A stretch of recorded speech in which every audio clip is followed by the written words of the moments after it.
Darci Lynne Farmer was the bright-eyed girl who made America believe in magic again. With nothing but a puppet, a song, and her gentle Oklahoma accent, she won hearts and headlines on America's Got Talent. But 8 years later, that dream has curdled into confrontation. The same stage that made her famous is now the center of a bitter legal fight, and the name on the lawsuit has shocked everyone. For years, Darci smiled to the exhaustion, doing everything right, always grateful, always polite. Yet, behind the polite laughter was a silence heavy with things she could never say. Now, at 20 years old, she has finally broken that silence. In court documents that surfaced in 2024, she accuses one of the show's most powerful figures of mistreatment and emotional harm. The girl who once spoke through puppets is finally speaking for herself. Darci Lynne Farmer was born on October 12, 2004, in Oklahoma City, a place far removed from the blinding lights of Hollywood. Her parents, Clark and Misty Farmer, describe her as a quiet child, polite but deeply introspective.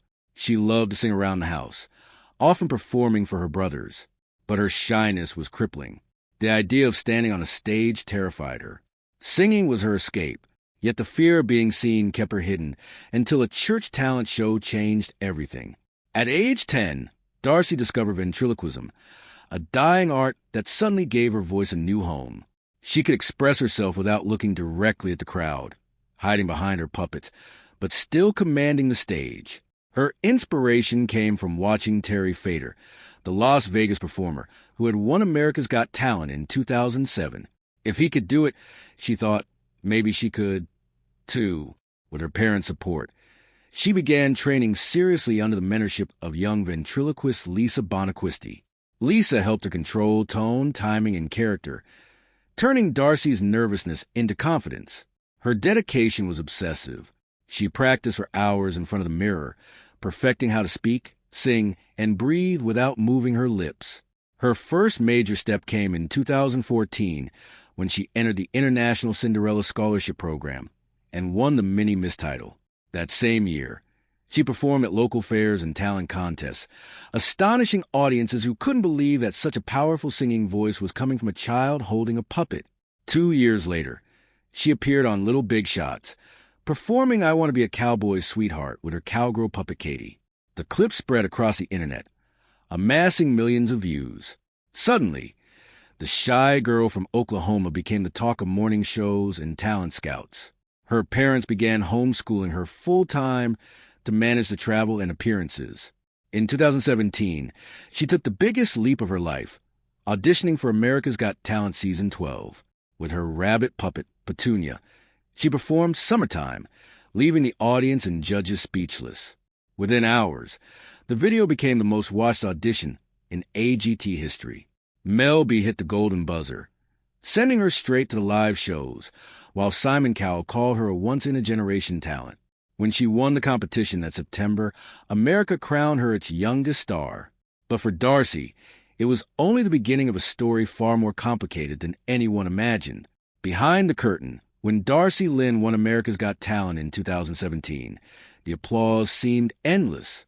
Overnight, she became one of the most recognizable young performers in the country, a symbol of pure, wholesome talent.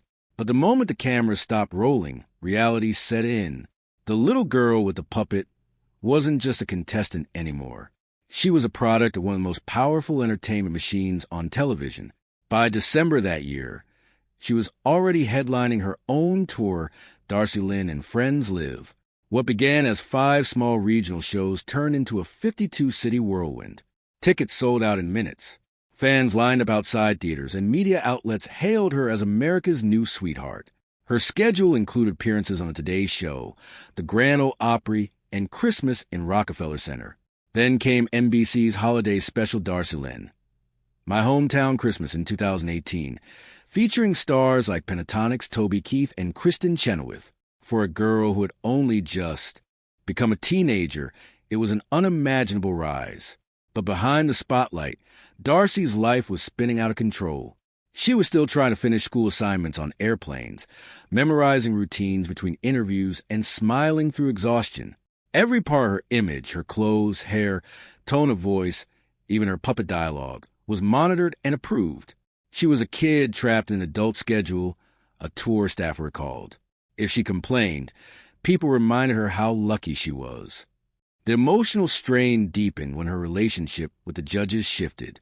Simon Cowell still praised her publicly, but Mel B, who had once championed her with the golden buzzer, became distant and, according to production whispers, critical behind the scenes. Moments that looked lighthearted on camera sometimes carried tension. During one taping, Darci quipped to her puppet, "So guys, what part of 'I'm singing' do you not understand? You just stand there with your mouths closed like you always do."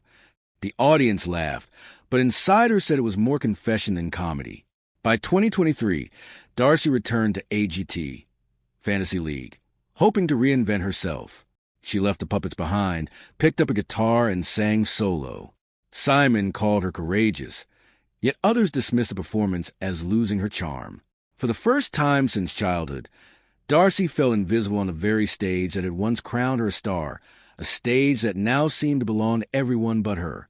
The decision to take legal action didn't come overnight.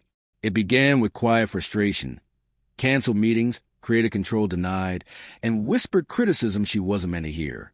Darci had always been polite, professional, and eager to please, but years of being told to smile more and stick to what works began to break her down.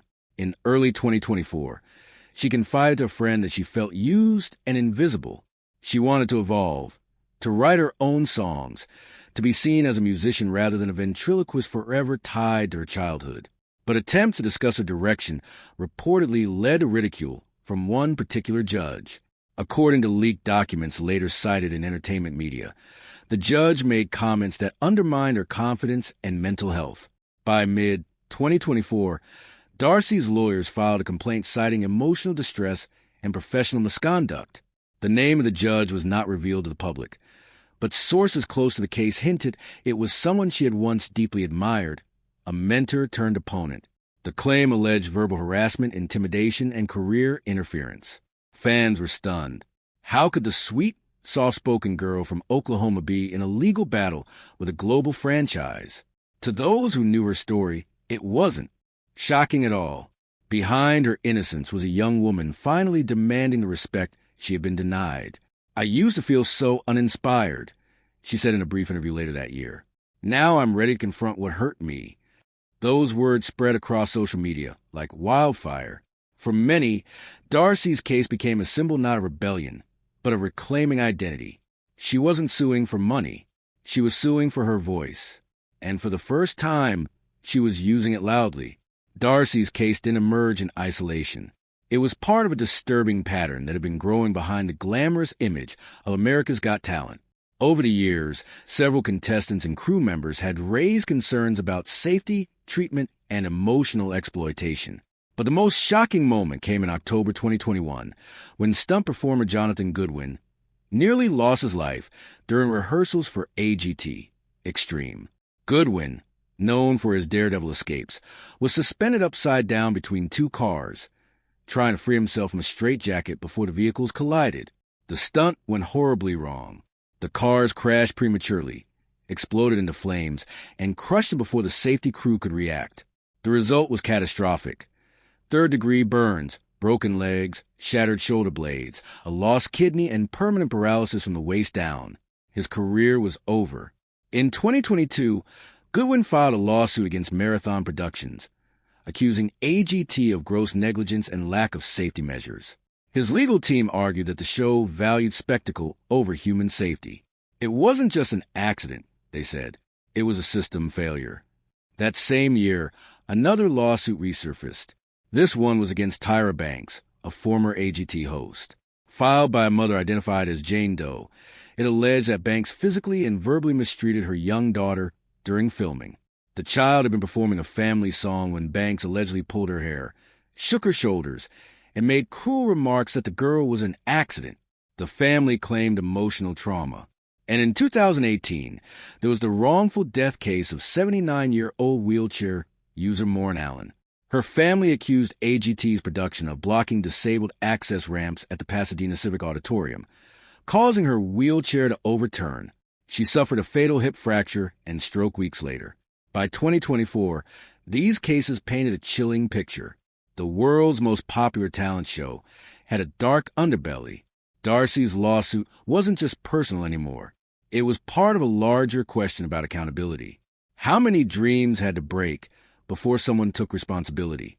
When news of Darci Lynne's lawsuit broke in mid-2024, it sent shockwaves through the entertainment world.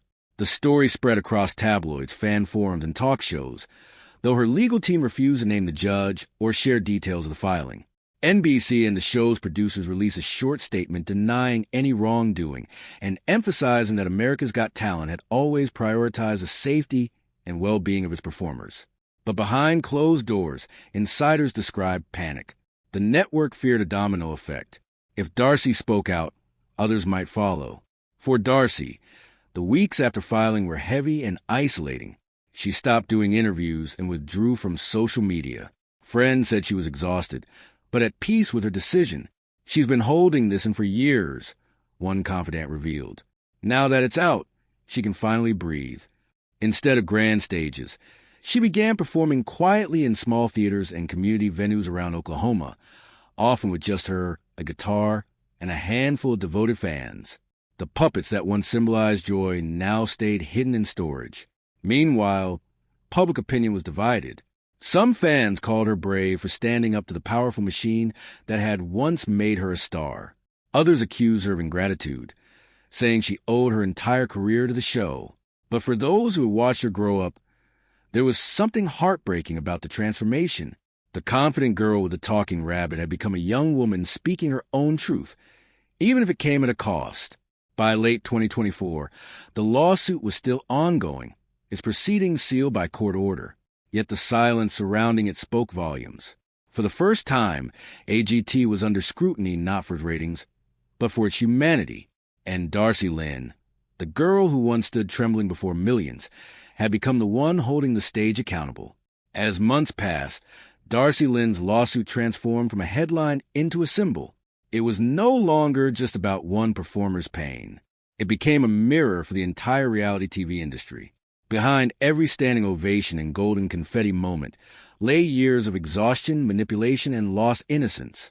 For decades, America's Got Talent had built its empire on emotional stories, often from children and ordinary people who were unprepared for overnight fame. Darci's case forced viewers to ask, what happens when applause fades? Those close to her say the experience changed her completely. She stopped chasing perfection and began writing her own music, songs about control, pressure, and freedom. One unreleased track, reportedly titled Push Our Luck, was inspired by her semi-final performance, where she dared to appear without her puppets for the first time. It became her quiet rebellion, a declaration that she no longer needed anyone's approval to exist as an artist. Industry insiders began to take notice. Former contestants privately praised her courage, calling her lawsuit a turning point.